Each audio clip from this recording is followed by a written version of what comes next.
ہم نے نکاح کے چیپٹر کو اسلام سے خارج کر دیا. بس ایک کام ہم نکاح کے موقع پہ مولوی صاحب سے لیتے ہیں, مولوی صاحب سے نکاح پڑھوا لیتے ہیں بس. باقی مولوی سے کہتے تو زبان بند رکھ, باقی سارا کام تو دیکھتا جا, ہم جو کرتے چلے آئے یہ ہمارے یہاں کا رواج ہے, تجھے بولنا نہیں ہے.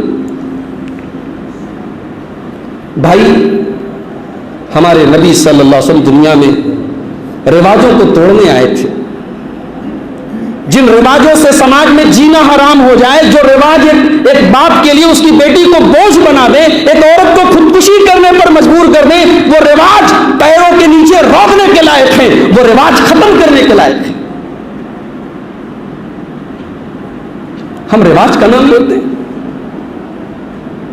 ابھی تو بنارس اور نوتا میں شاید وہ ماحول نہیں ہے, تھوڑا باہر نکلیے. ابھی میں گھوسیا سے آ رہا ہوں, جمعہ پڑھا ہے میں نے گھوسیا میں. ایک صاحب کہنے لگے ہماری بہن کی شادی ہونے والی ہے, 4 لاکھ روپیہ کیش دینا ہے ہمیں. میں نے کہا کہاں شادی ہو رہی ہے؟ کہا سگے پھوپھا کے لڑکے سے ہو رہی ہے. اہل حدیث ہے دونوں الحمدللہ, ہاتھ پورا سینے پر باندھتے ہیں, رفع یدین پورا کر رہے ہیں, تراویح 8 رکعت سے زیادہ نہیں پڑھتے. کیا بھائی کیسے اہل حدیث ہیں ہم؟ کب شرم آئے گی ہمیں؟ اور کتنی جانیں لیں گے ہم؟ پورے حدیث کے ذخیرے میں دکھا دو, نبی کے دور میں کوئی ایک مثال دے دو کہ کبھی کسی غریب صحابی نے اپنی بیٹی کی شادی کے لیے نبی کے سامنے آ کے تعاون کی بھیک مانگی ہو. آج ہمارے سماج میں عام بات ہے, فلانے کی لڑکی کی شادی ہے, چلو کچھ مدد کر دو. لڑکی اتنی بوجھ بن گئی کہ باپ کو بھیک مانگنا پڑے. لڑکی اتنا بڑا بوجھ بن گئی کہ باپ بیچارہ وقت کے پہلے بوڑھا ہو جائے. لڑکی بوجھ ہوتی تو اللہ اپنے نبی کو 4 بیٹیاں نہ دیتا میرے بھائی. لڑکی بوجھ نہیں تھی, لڑکی کو بوجھ ہم نے بنایا ہے, اور اتنا بڑا بوجھ بنا دیا ہم نے لڑکی کو. ادھر لڑکی پیدا ہوتی ہے, ادھر گورنمنٹ کی اسکیمیں آ جاتی ہیں, بینک والوں کی اسکیمیں. آپ کی لڑکی ہے کیا؟ میں تو مدرسے میں ٹیچر ہوں نا, ہمارے یہاں آتے رہتے LIC والے. ماسٹر صاحب آپ کے لڑکے ہیں کہ لڑکی؟ لڑکی. ارے تو یہ پلان لے لیجئے, 15 سال تک اتنا پیسہ جمع کیجئے, 15 سال کے بعد اتنا پیسہ ملے گا. لڑکی کی شادی کرنا ہوگا نا. انسان کو کل کی خبر نہیں ہے, لیکن لڑکی کی 15 سال بعد لڑکی کی شادی کرنا ہے, بیچارے کو آج پلاننگ کرنا پڑا. غریب آدمی کہاں سے انتظام کرے گا بھائی؟ لاکھوں لانے ہیں اسے. سماج کے یہ وہ مدے ہیں میرے بھائیوں جن پر بات نہیں ہوتی, یا بات ہوتی ہے تو صرف بات ہوتی ہے, عمل نہیں ہوتا. یہ بند کر دیجیے, رہنے دیجیے, بند کر دیجیے.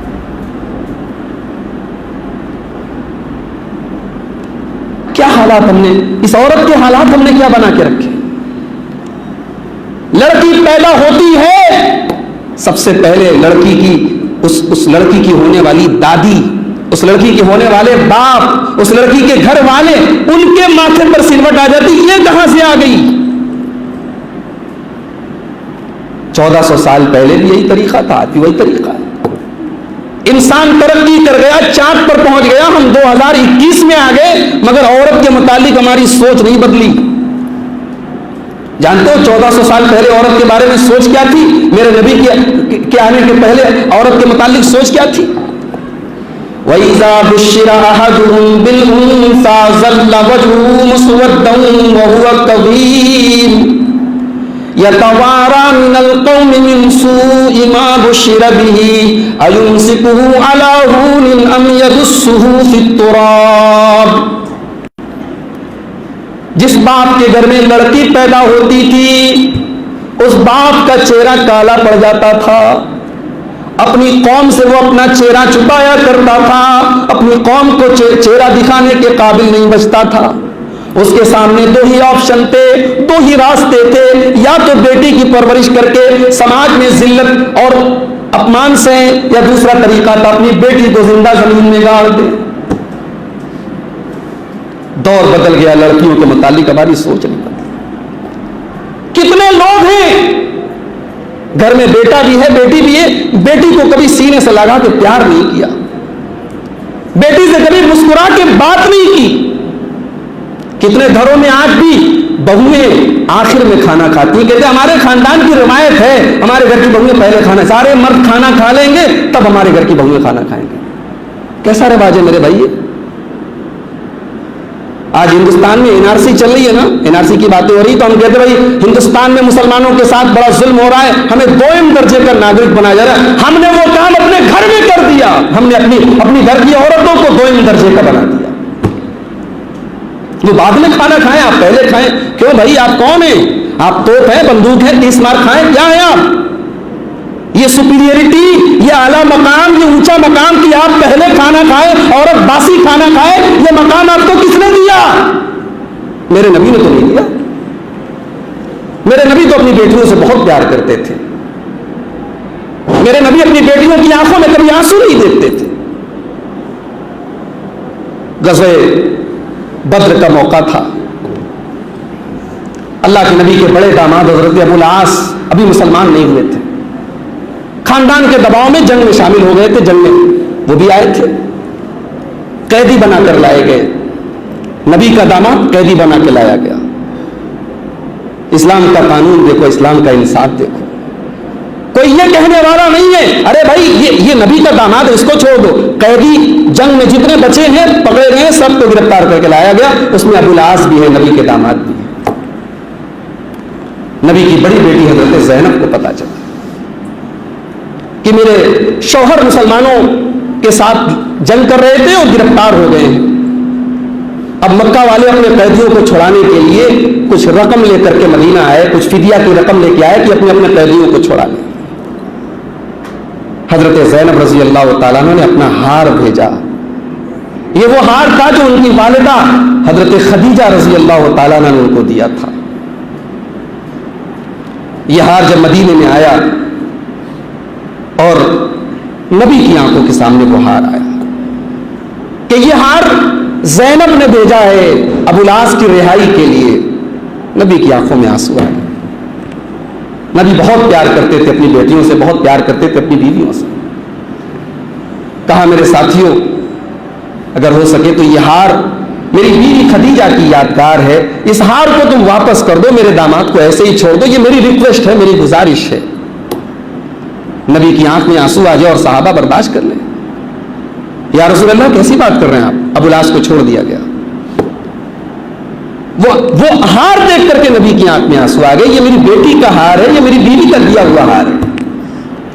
نبی اپنی بیٹیوں سے بہت پیار کرتے ہیں. ہم میں سے کتنے لوگ ہیں جنہوں نے اپنی بیٹیوں کو کبھی پیار کی نظروں سے دیکھا ہی نہیں؟ میرے بھائی, گھر میں گئے تو ترم خان کی طرح گئے. گھر کی عورتیں ڈر جائیں, بچے ڈر جائیں, عورتیں ڈر جائیں, یہ ہم نے اخلاق بنا کے رکھا ہے. کتنے لوگ ہیں جو اپنی شادی شدہ بیٹیاں گھر میں آتی ہیں, بس خیر سلام دعا ہو جائے تو ہو جائے, بیٹیوں سے اس سے بڑھ کے کبھی ہنسی مذاق بات چیت نہیں. بیٹیوں کو ہم نے اتنا بے تکلف ہو, کہتے ہیں ہمارے گھر میں بیٹیوں سے اتنا نہیں بولا جاتا. یہ ناانصافیاں ہیں میرے بھائیوں ہمارے سماج کی, جو ہم نے عورتوں کے ساتھ کی. اللہ کے نبی اپنی بیٹی فاطمہ رضی اللہ تعالیٰ عنہ جب آتی تھی, حدیث کے الفاظ بخاری کی روایت ہے, اللہ کے نبی اپنی بیٹی کے استقبال میں کھڑے ہو جاتے تھے. بھائی آپ بہت بڑے ہیں, نبی سے بڑے تو نہیں ہو سکتے نا, نبی تو کائنات میں سب سے بڑے ہیں, سب سے بڑے انسان ہیں.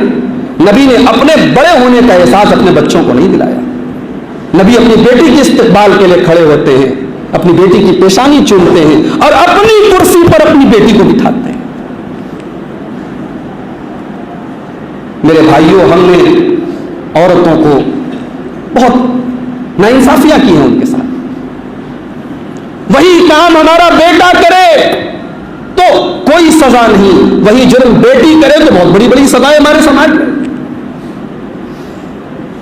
چلو اچھا, شادی ہو گئی, بہت بڑا بوجھ ہم نے اتار دیا, لڑکی کی شادی کر دی. اب شادی ہو گئی لڑکی کی.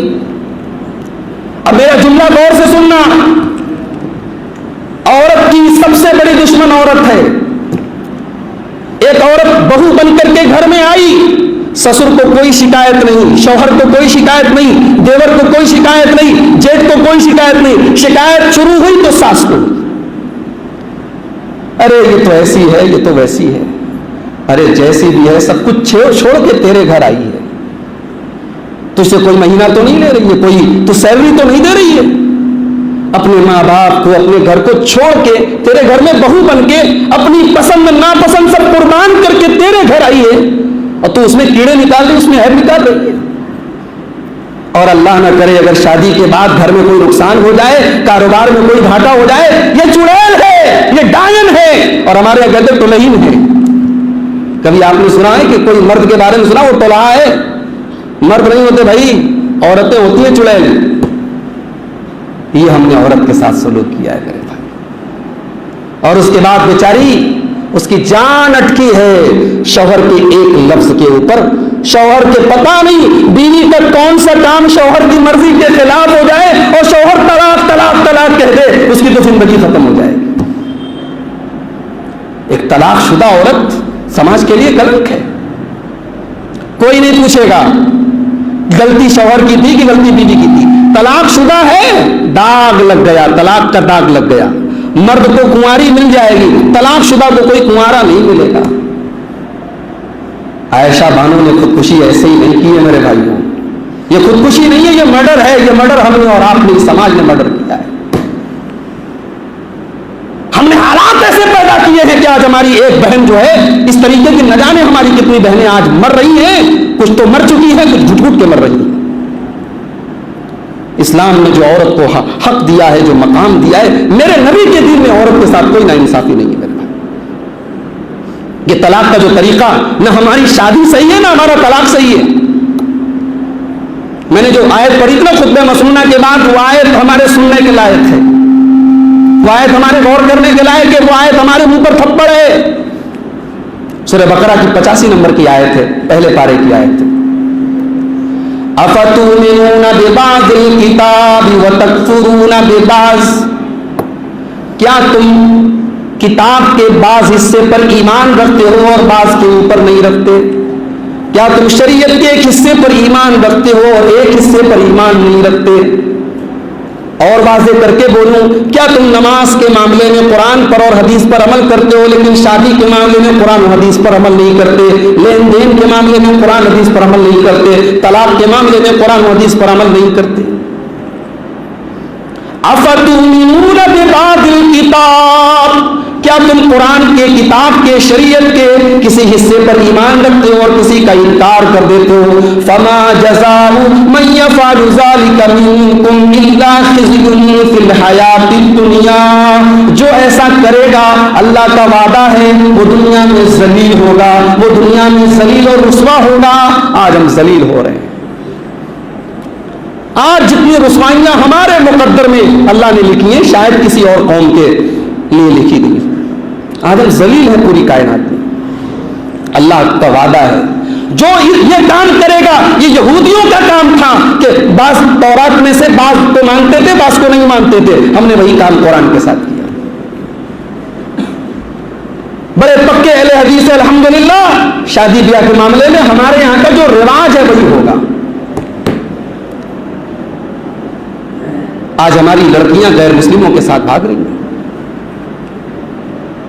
مرتد ہو رہی ہیں. کبھی غور کیا آپ نے کہ یہ حالات کیوں پنپ رہے ہیں؟ کیونکہ ہم جب شادی کرنے کے لیے گھر سے رشتہ ڈھونڈنے کے لیے نکلتے ہیں تو سب سے پہلے ہم یہ دیکھتے ہیں کہ ہمارے لیول کا ہے کہ نہیں. ہم کروڑ پتی ہیں تو ہمارے لیول کا رشتہ ہونا چاہیے، ہماری لڑکی کروڑ پتی گھر میں جانی چاہیے. پھر ہماری برادری کی ہے کہ نہیں، ہمارے لیول کی ہے کہ نہیں، ہماری برادری کی ہے کہ نہیں. اور لاسٹ میں دیکھا جائے گا ہاں بھائی چلو مسلک کیا ہے، عقیدہ کیا ہے، ایمان کیا ہے، منہج کیا، ایک دم لاسٹ میں دیکھا جائے گا. پہلے تو لڑکی کی خوبصورتی دیکھی جائے گی، پیسہ دیکھا جائے گا، برادری دیکھی جائے گی، لاسٹ میں دینداری دیکھی جائے گی، لڑکی ہو چاہے لڑکا ہو. یہ ہمارے معیار ہیں نکاح کے ٹائم، شادی کے ٹائم. اللہ کے پیارے نبی صلی اللہ علیہ وسلم فرماتے ہیں تنکح المرأۃ لأربع لمالها ولحسبها ولجمالها ولدینها فاظفر بذات الدین تربت یداک. ایک عورت کی شادی کی جاتی ہے تو 4 چیزیں دیکھی جاتی ہیں، مال دیکھا جاتا ہے، خاندان دیکھا جاتا ہے، خوبصورتی دیکھی جاتی ہے اور دینداری دیکھی جاتی ہے. فاظفر بذات الدین، تم دیندار لڑکی کو گھر میں لاؤ، کامیاب ہو جاؤ گے. دین کون دیکھتا ہے بھائی؟ ہم تو پیسہ دیکھتے ہیں، مال دیکھتے ہیں اور مرد سے زیادہ عورت دیکھتی ہے. بھائی بہو اگر سامان کو جہیز میں کم لائے تو سسر تو شاید کچھ نہیں کہے گا، شوہر بیچارہ بھی صبر کر لے گا، تانا تو سب سے پہلے ساس دے گی، یہ چمائن کہاں سے آ گئی میرے گھر میں، یہ نیت کی چمائن کہاں سے میرے گھر میں آ گئی، یہ کس گھر سے میرے گھر میں آ گئی. یہ سلوک ہم کرتے ہیں عورت کے ساتھ، اور پھر طلاق کی 3 گولیاں چلا کے کبھی بھی رشتہ ختم کر سکتے، اس کو ہمیشہ رسک پر رکھتے. یہ وہ حالات ہیں ہماری سوسائٹی کے جس نے آج عائشہ بانو کو خودکشی کے حد تک جانے پر اس کو ابھارا ہے اور اس کو آمادہ کیا ہے. حدیث کی کتابیں اٹھاؤ، کتاب الایمان، کتاب الصلاح، ایمان کا چیپٹر، نماز کا چیپٹر، روزے کا چیپٹر، زکات کا چیپٹر، حج کا چیپٹر، یہ سارے چیپٹر جہاں حدیث کی کتابوں میں ملیں گے وہیں ایک بہت بڑا چیپٹر آپ کو ملے گا، کتاب النکاح، نکاح کا چیپٹر. نکاح کے بارے میں نبی کا طریقہ کیا تھا. کتاب الطلاق، طلاق کا چیپٹر، طلاق کیسے، نبی کے زمانے میں طلاق کیسے دی جاتی تھی. ہم نے یہ 2 چیپٹر کو اپنی زندگی سے نکال دیا. نکاح کریں گے اپنے رواج کے مطابق، طلاق دیں گے اپنے سماج کے گندے دستور کے مطابق. تو میرے بھائیوں، عائشہ بانو کی اس خودکشی کے واقعے نے ہمیں بہت کچھ سوچنے پر مجبور کیا. مرنے کے پہلے اس نے اپنے ماں باپ سے بات کی تھی، وہ کال ریکارڈنگ بھی انٹرنیٹ پر موجود تھے. باپ سمجھا رہا ہے کہ بیٹا چلی آؤ، ماں کہہ رہی ہے بیٹی چلی آؤ. اچھا بھائی، سابرمتی ندی کے سے اس نے فون کیا تھا جہاں اس نے خودکشی کی تھی، وہیں سے کال ہو رہی تھی. اس نے کہا نہیں ابا، نہیں اماں، میں مر جاؤں گی، میری لاش لے کے جانا. باپ کہتا ہے بیٹی تیرا نام اتنا پیارا ہے، اماں عائشہ کے نام پر تیرا نام ہم نے رکھا ہے، تجھے اماں عائشہ کی قسم دیتا ہوں تو واپس چلی آ. باپ کو اتنا بھی نہیں پتا اماں عائشہ جتنا اونچا بھی مقام رکھتی ہیں ان کی قسم نہیں کھا سکتے. جو باپ اپنی بیٹی سے اس انداز میں بات کر رہا ہے اس سے یہ بھی اندازہ ہو رہا ہے کہ دین کی کتنی کمی ہے اس فیملی کے اندر. بھائی دین کی ہلکی سی بھی سمجھ ہوتی تو حالات جتنے بھی برے ہوں وہ لڑکی خودکشی تو نہ کرتی. بھئی ہمارے اسلام نے خودکشی کو حرام قرار دیا ہے. بہت بڑا گناہ ہے خودکشی کرنا. زندگی میں جتنے بھی مسائل ہوں، پرابلم ہوں، دقتیں ہوں، آپ خودکشی نہیں کر سکتے. یہ کوئی حل نہیں ہے پرابلم کا. اور ایک بات اور نوٹ کر لو، زندگی ہے بھائی تو سمسیائیں تو آئیں گی. کبھی روزی روٹی کا مسئلہ آئے گا، کاروبار کا مسئلہ آئے گا، رشتے ناطے. ایسی زندگی چاہتے ہو جہاں کوئی ٹینشن نہیں ہے، ایسی زندگی جنت میں ملے گی اور کہیں نہیں مل سکتی. وَأَنَّهُ هُوَ أَضْحَكَ وَأَبْكَى، اللہ اپنے بندوں کو ہنساتا بھی ہے، اللہ اپنے بندوں کو رلاتا بھی ہے. قرآن کہہ رہا ہے ہمیں ہنسی بھی آئے گی، ہمیں رونا بھی آئے گا.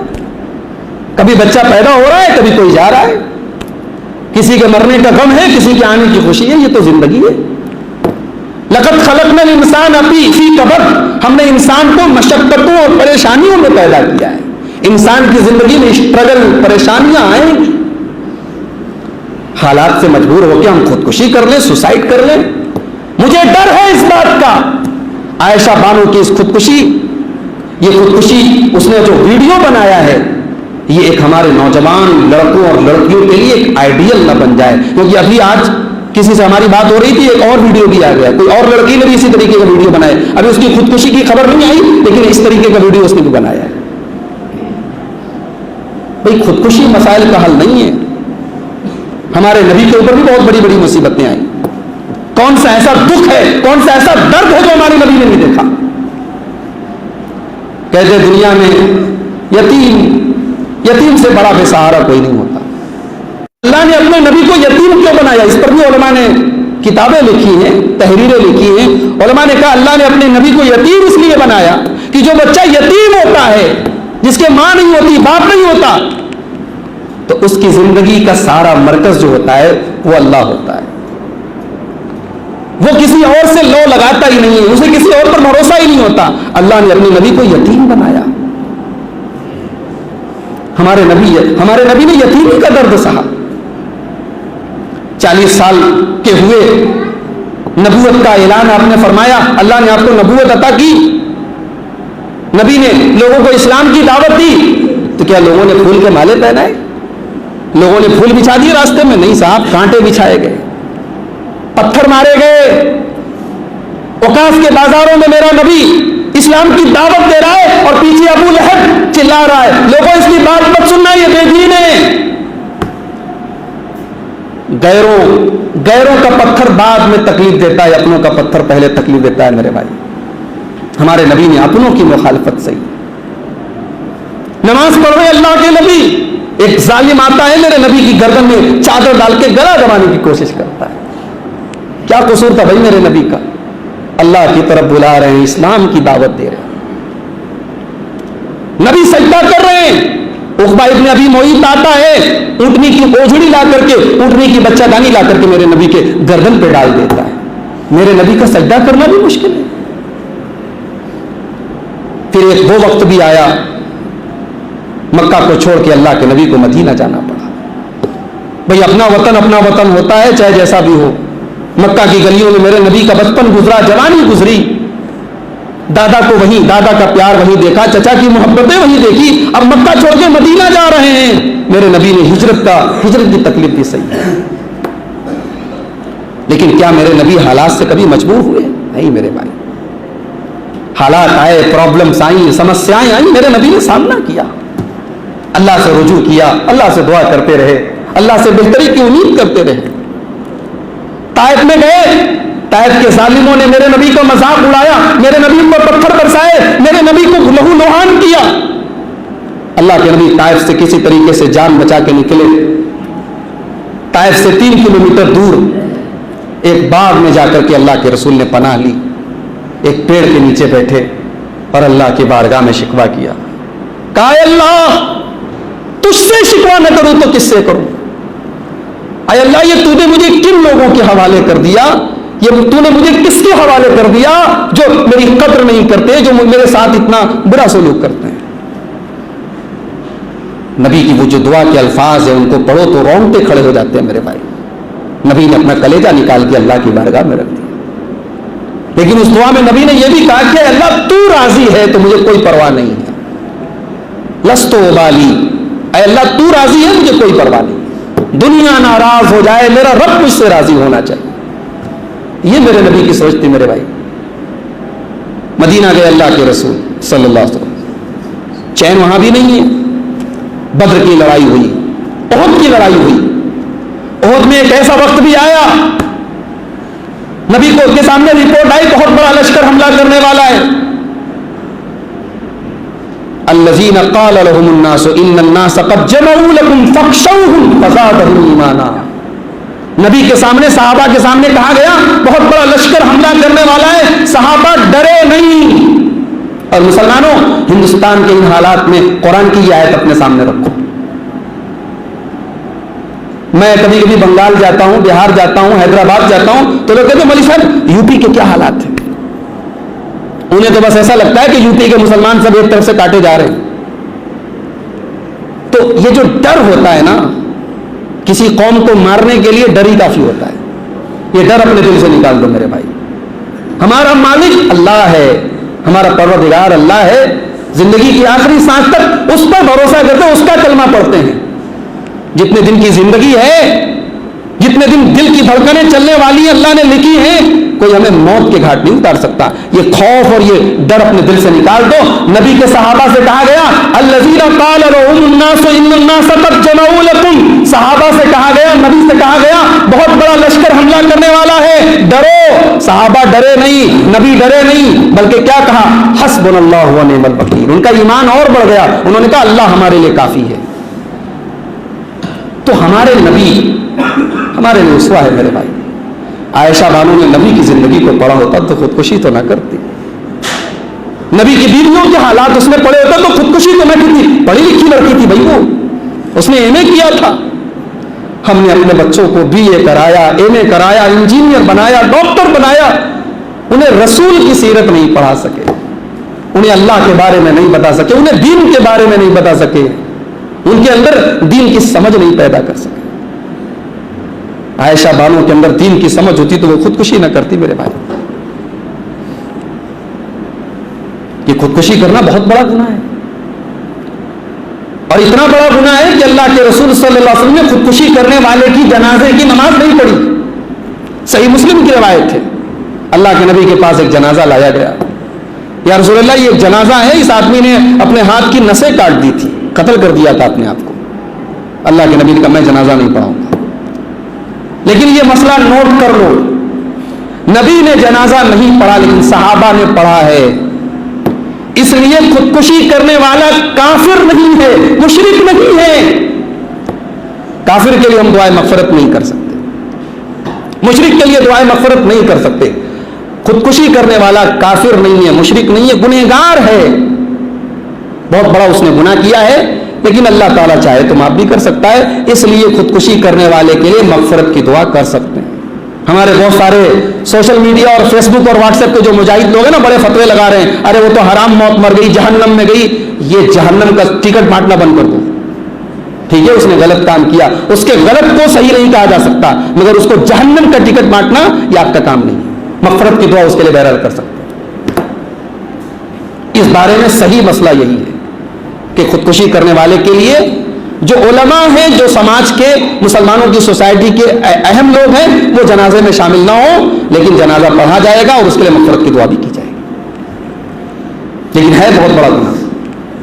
اور ایک بات آپ کو بتاؤں، عوام میں یہ بات مشہور ہے کہ خودکشی کرنے والے کی روح لٹکی رہتی ہے. وہ اللہ تعالیٰ کے جہاں روح جاتی ہے وہاں جاتی ہے، بیچ میں لٹکی رہتی ہے. جب اس کا صحیح ٹائم آتا ہے موت کا، تب وہ روح جاتی ہے وہاں تک. سب بکواس بات ہے. یہ بھی نوٹ کر لو کہ خودکشی کرنے والے نے جس عمر میں خودکشی کی ہے اتنی ہی عمر اس کے مقدر میں لکھی تھی. اب کوئی سوال کرے کہ یار جب اتنی عمر لکھی تو گناہ کون سا کیا؟ تو یہ بھی نوٹ کر لو کہ تقدیر کو گناہ کے لیے دلیل نہیں بنا سکتے. تقدیر کا مسئلہ تھوڑا سا پیچیدہ ہے. تقدیر میں ہم مجبور نہیں ہیں، تقدیر لکھی ہے لیکن ہم مجبور نہیں ہیں. تقدیر میں ہمیں اللہ تعالیٰ نے اختیار دیا ہے کہ ہم یہ کام کریں یا نہ کریں. کریں گے تو گناہ ہوگا، نہیں کریں گے تو گناہ نہیں ہوگا. اگر ہم نے گناہ کر دیا تو وہ ہماری تقدیر میں لکھا تھا مگر ہم مجبور نہیں تھے اس کے. تو یہ نقطہ نوٹ کر لو، دماغ کے کونے میں بٹھا لو کہ مصیبت اور پریشانی میں تقدیر کو دلیل بنایا جائے گا، گناہ کے لیے تقدیر کو دلیل نہیں بنایا جا سکتا. تو عائشہ بانو نے خودکشی کی، غلط کام کیا اس نے. بخاری اور مسلم کی روایت ہے، اللہ کے پیارے نبی صلی اللہ علیہ وسلم فرماتے ہیں من قتل نفسہ بحدیدۃ، جس نے کسی دھاردار چیز سے اپنے آپ کو کاٹ کے ختم کر دیا تو جہنم میں اللہ تبارک و تعالیٰ وہی دھاردار چیز اس کے ہاتھ میں دے گا اور بار بار اپنے آپ کو جہنم میں کاٹ کر کے اپنے آپ کو تکلیف دے گا. جس نے زہر پی کر کے خودکشی کی، بار بار جہنم میں اس کے ہاتھ میں زہر دیا جائے گا اور وہی تکلیف زہر پینے کی، اور اسی طریقے سے بار بار اپنے آپ کو تکلیف پہنچائے گا وہ جہنم. وہ جو ہم کہتے ہیں نا جیسی کرنی ویسی بھرنی، اللہ کا بھی سسٹم یہی ہے. جیسا گناہ کریں گے اللہ تعالیٰ کی سزا ویسی ہی ملے گی. حرام خوروں کو سزا کیسی ملے گی؟ پیٹ میں انگارے بھرے جائیں گے. جھوٹ بولنے والوں کو سزا کیسی ملے گی؟ زبانیں کاٹی جائیں گی. زنا کاروں کو سزا کیسی ملے گی؟ ایک تندور کے اندر ہوں گے اور نیچے سے آگ آئے گی جو ان کی شرمگاہوں میں جائے گی اور ان کو وہ چلائیں گے، چیخیں گے، سزا ملے گی. ایسے تو اللہ کے یہاں یہ اصول ہے، یہ قانون ہے کہ جیسا عمل ہے ویسی سزا دی جائے گی. تو خودکشی کرنا میرے بھائی بہت بڑا گناہ ہے. اور سب سے بڑی بات یہ کہ خودکشی کر کے کچھ ہمیں حاصل تو نہیں ہوا، ہم اور خسارے میں. اللہ تعالیٰ اگر معاف نہ کرے تو خودکشی کرنے والے کی آخرت برباد ہوگی، دنیا بھی برباد، آخرت بھی برباد. یہ کوئی فائدے کا سودا تو نہیں ہوا. تو مسائل کا حل خودکشی نہیں ہے. عائشہ بانو کو یہ بات اگر پتہ ہوتی تو شاید وہ خودکشی نہ کرتی. اور ایک آخری بات بیان کر کے بات ختم کروں گا، وقت زیادہ لے رہا ہوں میں آپ کا، کہ خودکشی جو ہے، اس خودکشی نے ایک اور چیز ہمارے سامنے پیش کی ہے کہ ہمیں اپنے شادی کے نظام کو سدھارنے کی ضرورت ہے. یہ کب ہم اپنے اندر یہ غیرت پیدا کریں گے بھائی کہ ہم یہ جہیز کا لین دین ختم کریں. ٹھیک ہے الحمدللہ ہمارے بنارس میں، ہمارے لوتا میں ڈیمانڈ والا ماحول نہیں ہے، لیکن جتنا ہے اس کو بھی اب ختم کرو، بس کرو. ایک سماج میں پیغام جائے، ایک ایسا کوئی کڑا ہم قانون بنائیں اپنے سماج میں، اپنے دستور میں کہ بھائی لڑکی